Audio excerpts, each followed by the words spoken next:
Hello everyone! Today, I brought you some words that you might want to look onto. The words are equal and fair. Now these words have been used interchangeably in day-to-day conversation. It is becoming a prevalent cliche for the common people. You may hear the phrases like, that's not fair, that's not equal. But what's really the difference? Now when we say equal, it is where everyone treated exactly the same. Now when we say fair, it is where everyone treated according to the circumstance, the needs, and how they deserve those things.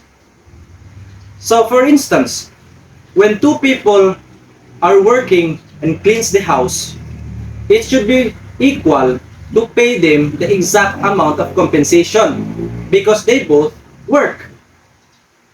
But the question is, how is it fair to the person who did the more work? So it should be fair to compensate the person who did the more work than the other one who's not. Note that equal is not always fair, unfair is not always equal. So what stance do you take? Do you agree on equal or do you agree on fair? Choose.